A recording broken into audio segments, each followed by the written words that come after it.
Spqnish Love Deception, by Elena Armas. Chapter 3.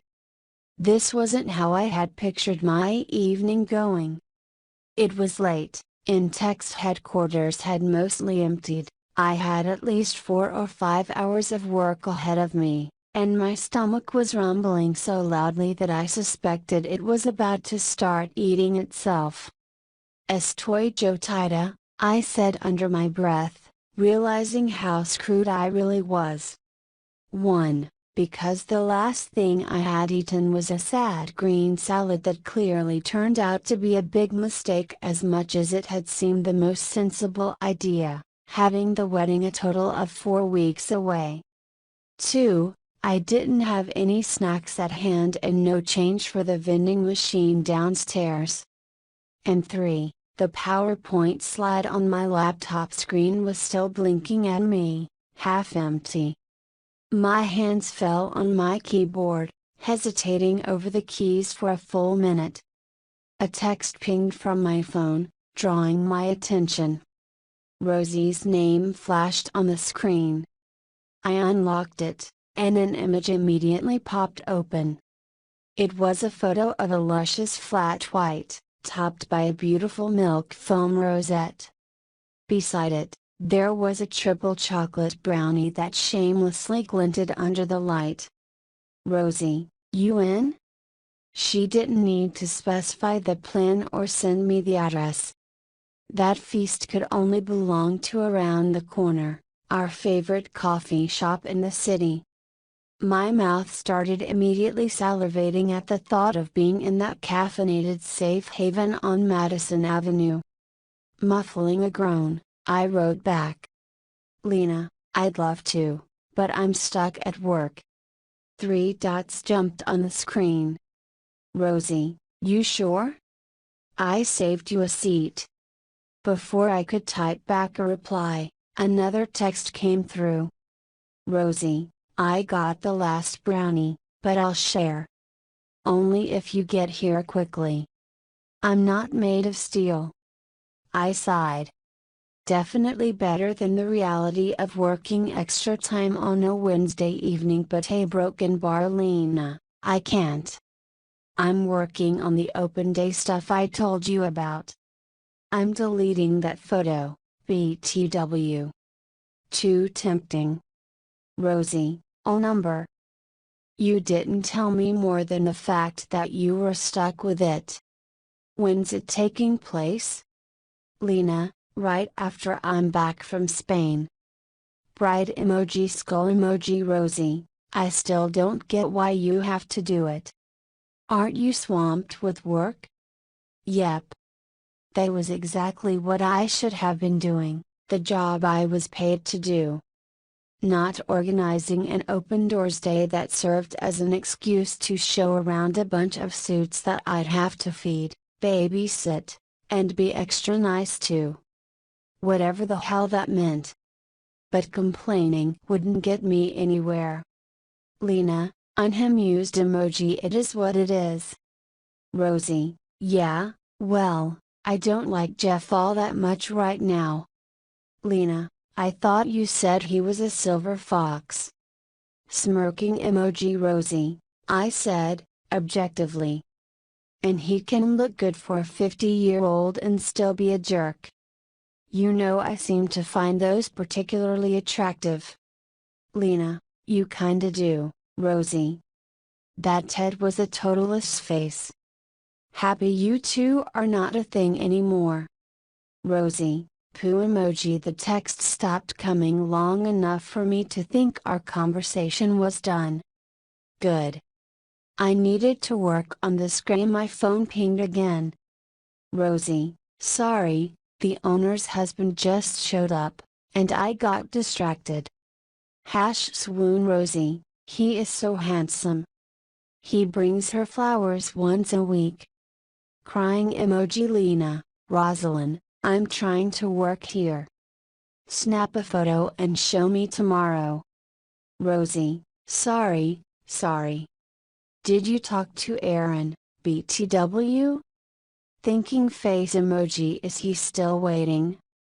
I wasn't proud to admit that my stomach had dropped at the unexpected mention of something I hadn't let myself think about. Liar. These past 2 days had felt like waiting for a bomb to drop when I least expected it. No, ever since Monday, Aaron hadn't said anything about the whole "I'll be your date to the wedding" nonsense. Neither had Rosie, because we had barely seen each other with how busy both our schedules were. Lena, I have no idea what you mean. Is he waiting for something? Rosie, a broken bar. Lena, something like a heart transplant? I heard he doesn't have one. Rosie, ha, funny.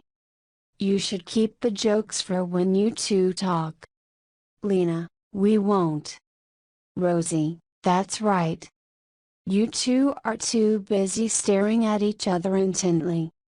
Fire emoji. An unwanted blush rushed to my cheeks. Lena, what's that supposed to mean? Rosie, you know what it means. Lena, that I want to light him up in a fire like a witch. Then, okay. Rosie, he's probably working late too. Lena, so? Rosie, so a broken bar. You could always go to his office and glare at him in that way. I'm sure he loves. Whoa.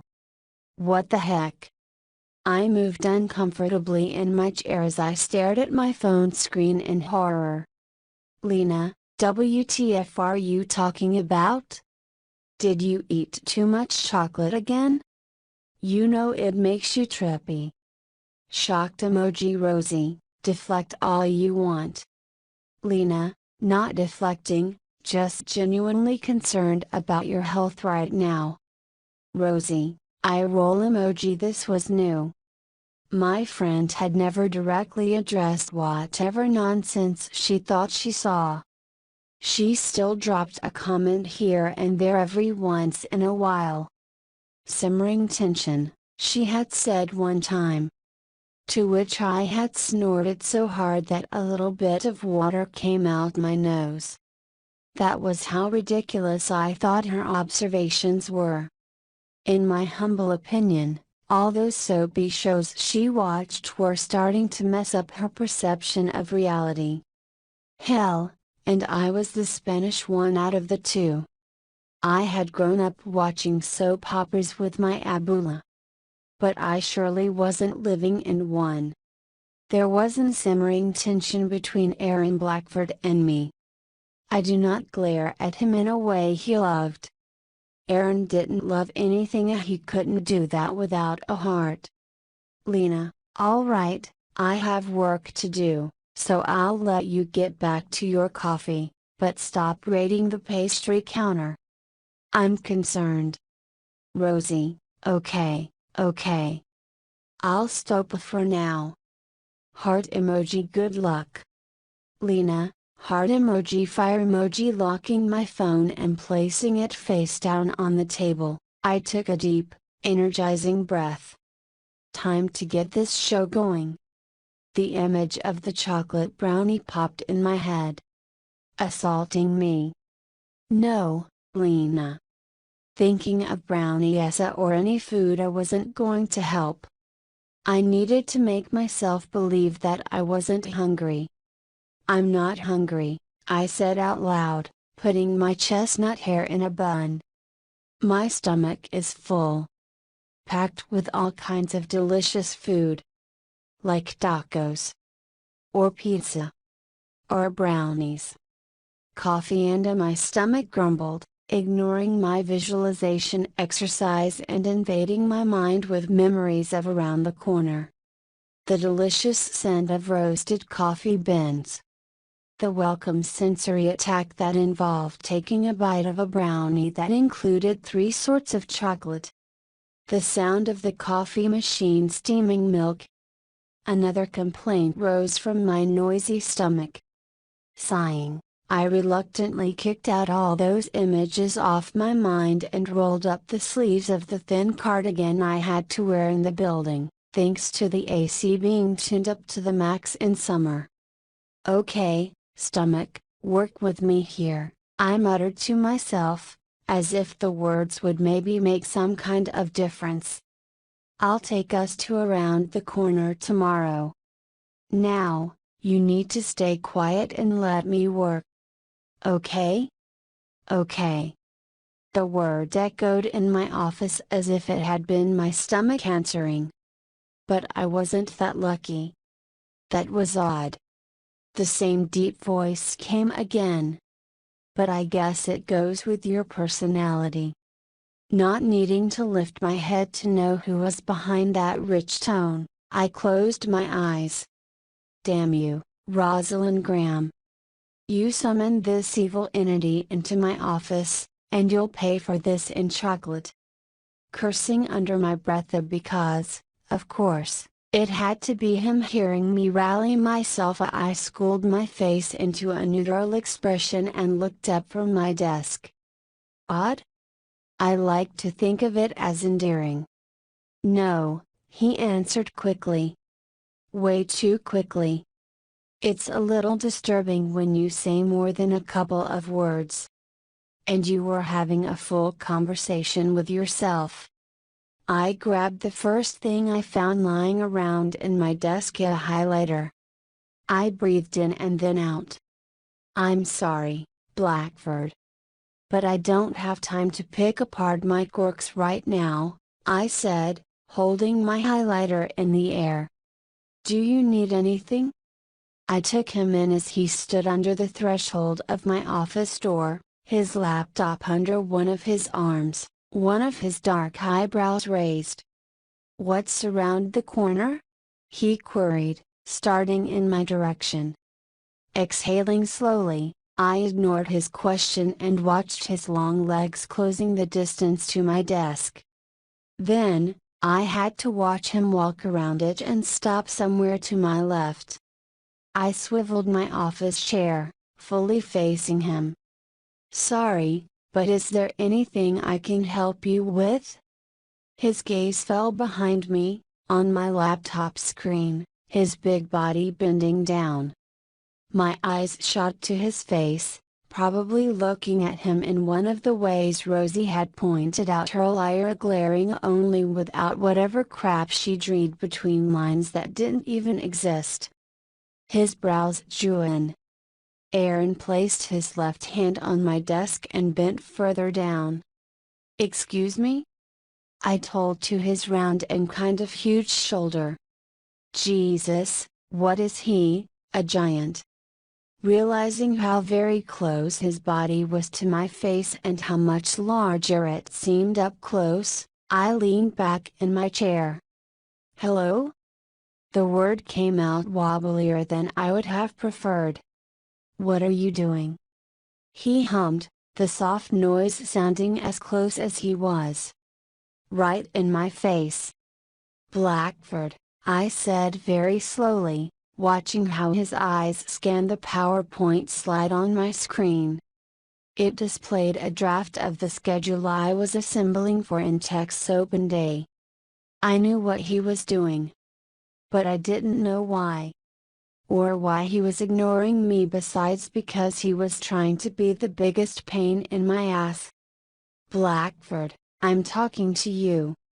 Lost in thought, he hummed again, that damn noise sounding all hushed and masculine. And annoying, I reminded myself. I swallowed the lump that had just magically appeared in my throat. Then, he finally spoke, is that all you've got? He absently placed his laptop on my desk. Right beside mine. My eyes narrowed. 8 a.m. Meet and greet. One bulky arm flew in front of my face, pointing at my screen. I plastered my body to the backrest of my chair, watching his biceps flex under the fabric of the plain button-down he wore. Aaron continued reading out loud from my screen, pointing with his finger at every item. 9 a.m. An introduction to In-Tech's business strategies. My eyes traveled all the way up to his shoulder. 10 a.m. Coffee break a broken bar until 11 a.m. That will require large amounts of coffee. 11 a.m. Pre-lunch activities. Not specified. I surprised myself, noticing how his arm filled out the sleeve perfectly and completely, his muscles snuggled into the thin fabric and not leaving much space for imagination. Noon. Lunch break a broken bar until 2 p.m. Quite the banquet. Oh, and there's another coffee break at 3 p.m. That arm I had been focused on halted in the air and then dropped. Flushed, I reminded myself that I wasn't here to gawk at him. Or the muscles I noticed beneath his boring clothes. This is worse than I thought. Why didn't you say anything? I snapped out my trance, looking up at him. Excuse me, what? Aaron tilted his head, and then something seemed to catch his attention. My gaze followed his hand across my desk. An event like this one, he said. Then, he picked up one of the pens I had scattered around. You have never planned one. And you don't seem to know how. He dropped it in my cactus-shaped pencil cup. I have some experience with workshops, I muttered as I followed his fingers repeating the action with a second pen. But just for colleagues, never for prospective clients. Then a third one. Excuse me, what do you think you're doing? Okay, he answered simply, grabbing my favorite pencil, one that was pink, topped with a feather in the same bright color. He looked at it strangely, his brows arching up. It's not ideal, but it's a start. He pointed at me with the pencil. This? Seriously? I snagged it out of his hand. It cheers me up. I dropped it in the cup. Does it offend your tastes, Mr. Robot? Aaron didn't answer. Instead, his hands went for a couple of folders I had piled up. Okay, fine, they had been rather dropped down somewhere to my right. I know my way around events like this one, he said, picking them up and squaring them on a corner of my desk. I organized a couple before coming to work for Intech.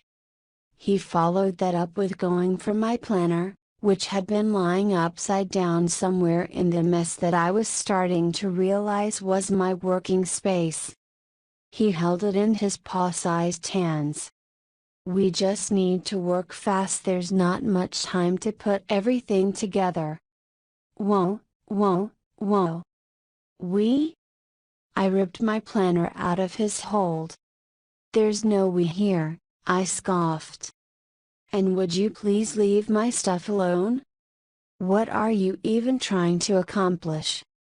His furtive hand moved again, going around the back of my chair. Aaron was almost sandwiching me between the desk and my chair as his head hovered above mine, his eyes roaming around my things. I waited for my answer, watching his profile and trying really hard not to acknowledge the warmth I felt radiating off his body. There's no way you can focus, your desk is all cluttered, he finally told me in a matter-of-fact tone. So, I'm fixing it. My mouth was hanging open. I could focus just fine until you got here. Can I see the attendee list Jeff drafted? His fingers flew over the keys of my laptop, opening a window. All the while, I felt my body growing a broken bar warm. Uncomfortable. But at least he had stopped touching all my things.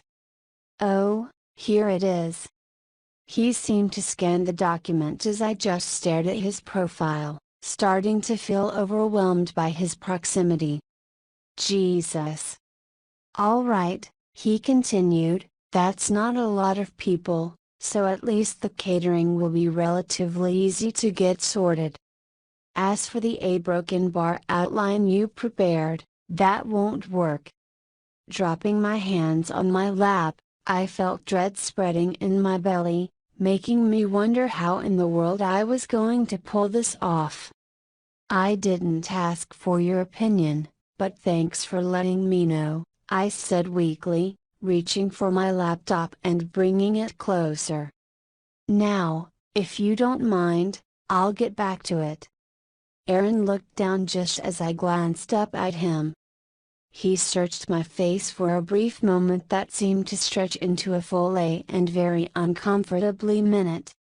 Stepping from behind me, he moved to my other side. He leaned on the table with strong forearms, which I might have looked at a second too long, and turned on his own laptop. Aaron, I said for what I hoped was the last damn time tonight, you don't need to help me. If that's what you were trying to do here. That last part I muttered. I rolled my chair closer to my desk as I watched him punch in his password, trying hard not to focus on those infuriating broad shoulders that were right in my line of vision as he leaned on the wooden surface. Poor Elena Armas. I needed to stop a broken bar checking him out. My starved brain was clearly struggling to behave normally. And it was his fault. I needed him gone. ASAP. At a normal distance, he was extremely annoying, and now, he was a broken bar right freaking here. Being extra difficult. I have something we can use. Aaron's fingers flew over the pad of his laptop as he looked for the document I guessed he was referring to. Before leaving my former employer, they had me put together a list. A manual of sorts. It should be somewhere here. Hold on. Aaron kept typing and clicking as I grew more and more irritated by the second. With myself, with him. With just a broken bar everything. Aaron, I said as a PDF document finally blinked open on his screen. I softened my voice, thinking maybe being as nice as I could ever be when it came to him was the way to go about this. It's late, and you don't have to do this. You have already pointed me in the right direction. Now, you can go. I pointed at the door. Thank you. The fingers I was still watching gracefully tapped on the keys one more time. It includes a little bit of everything: a workshop examples, key concepts for activities and group dynamics, and even objectives that should be kept in mind. We can go through it. We. That word again. I can do this on my own, Blackford. I can help. You might be able to, but you don't have to.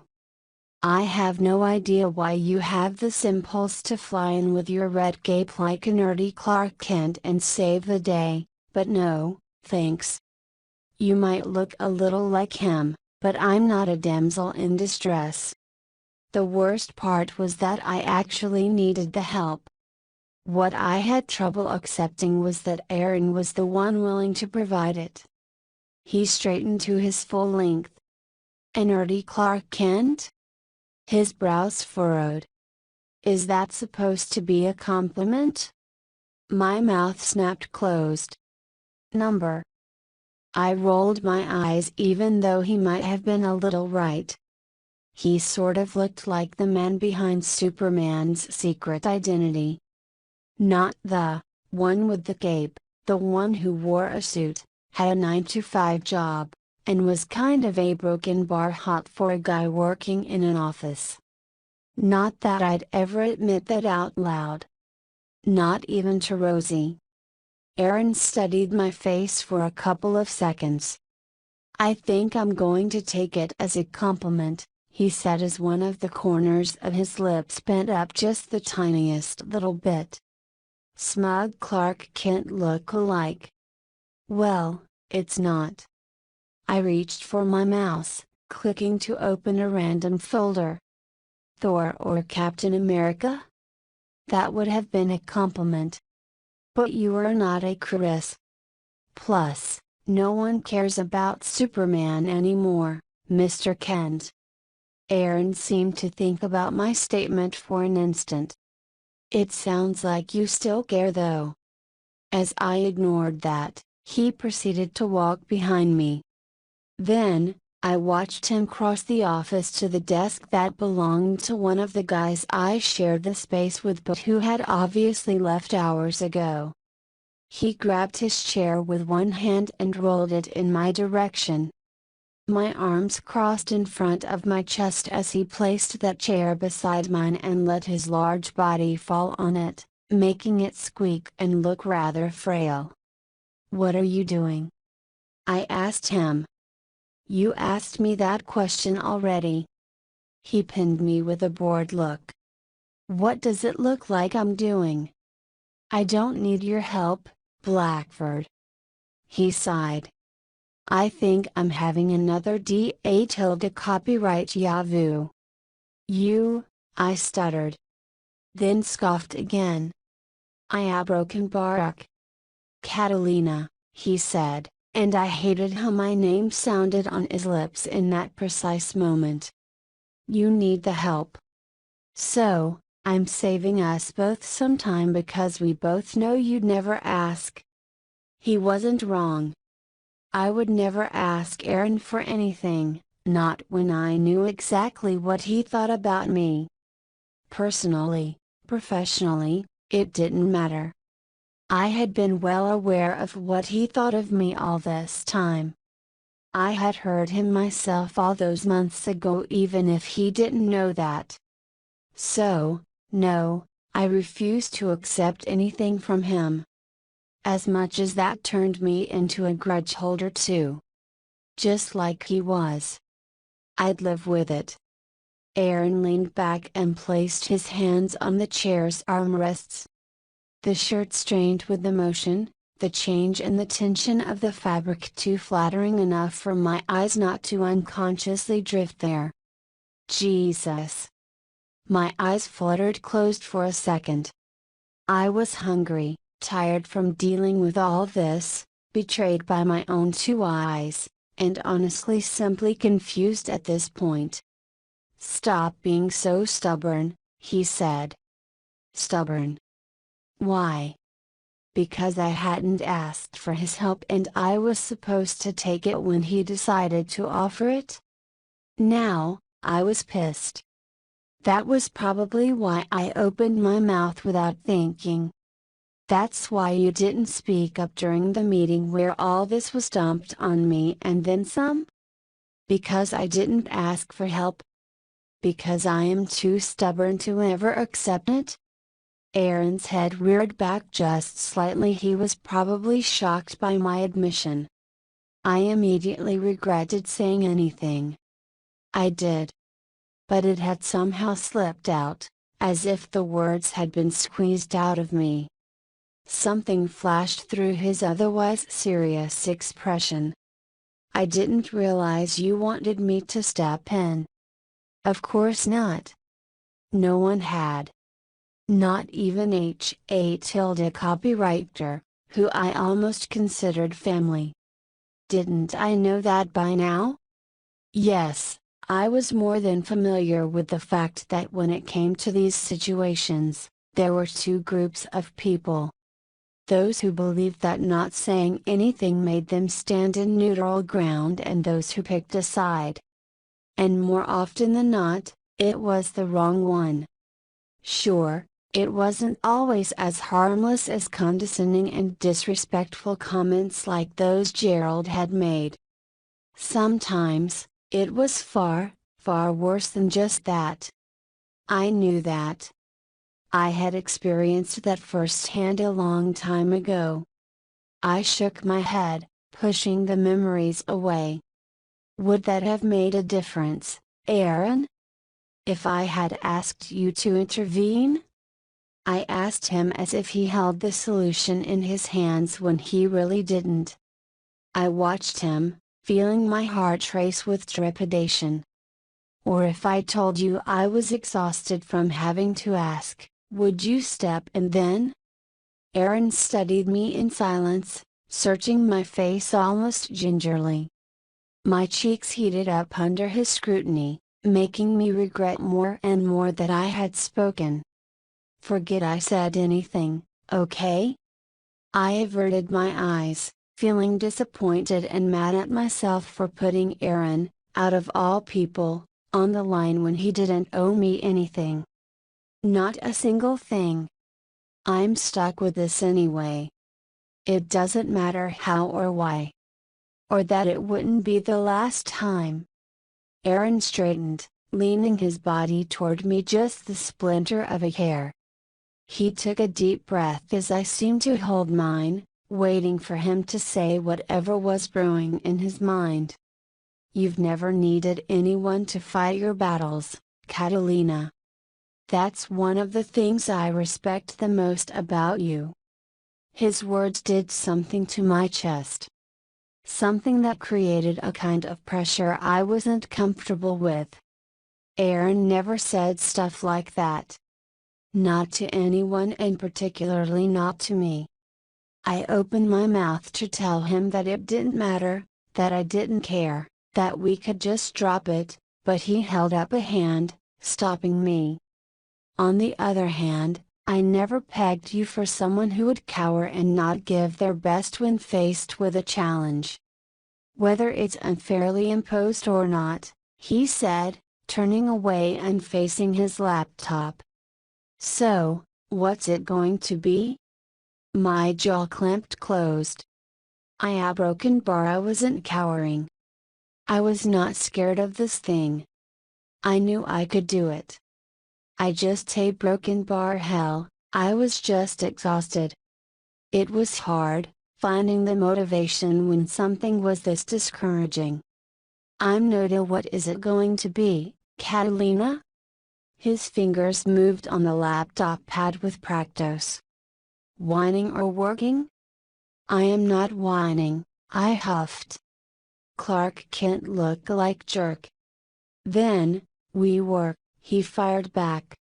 I took a good look at him, taking in how his jaw bunched up with determination. Perhaps some irritation too. There's no we here, I breathed out. He shook his head, and I swore the ghost of a smile graced his lips for a fragment of a second. I swear to God, broken bar. He looked up, as if he were asking the heavens for patience. You are taking the help. That's it. He peeked down at his watch, exhaling. I don't have the whole day to convince you.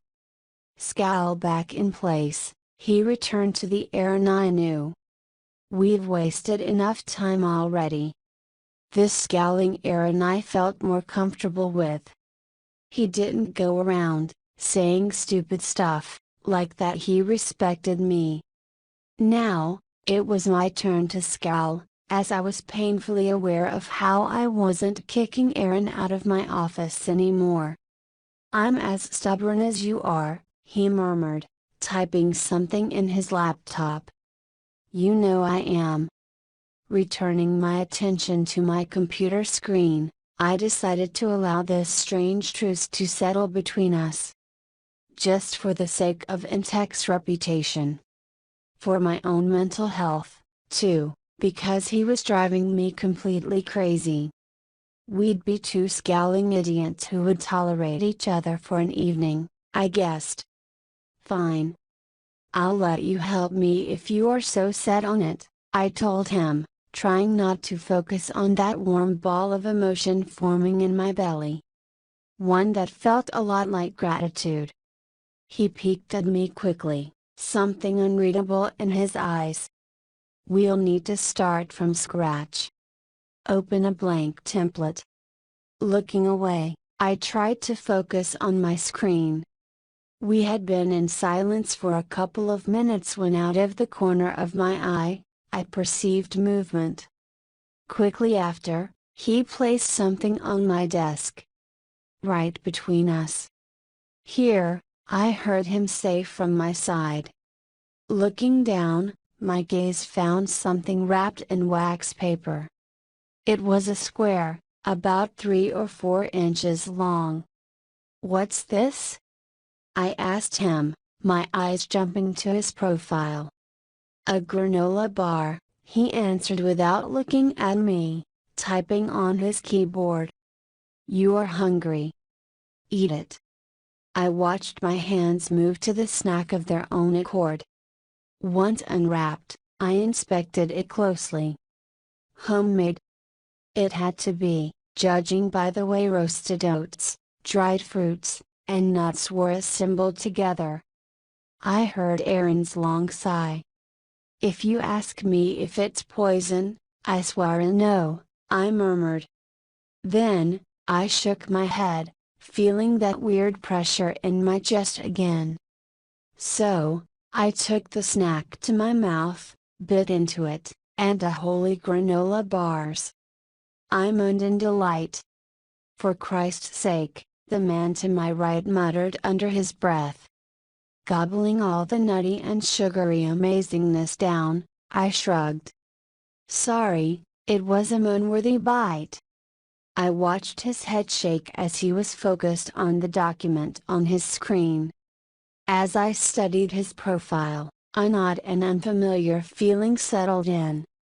And it had nothing to do with my appreciation for Aaron's unexpected baking skills. It was something else, something warm and fuzzy that I had gotten a whiff of a few minutes earlier, but now, I wanted to bend my lips into a smile. I was grateful. Aaron Blackford, scowling Clark Kent look-alike, was in my office, helping me and feeding me homemade snacks, and I was glad. Thankful even. "Thank you." The fugitive words escaped my lips. He turned to face me, and I saw him relax for an instant. Then, his eyes jumped to my screen. He scoffed, "You still haven't opened a blank template?" "Oi?" The Spanish word slipped out. "You don't have to be so bossy. Not everyone has super speed like you, Mr. Kent." His eyebrows rose, and he looked unimpressed. "Quite the contrary. Some even have the opposite superpower." "Ha!" I rolled my eyes. "Funny." His gaze shifted back to his screen. "Blank template. And make it today, if that's not too much to ask." This was going to be a long night.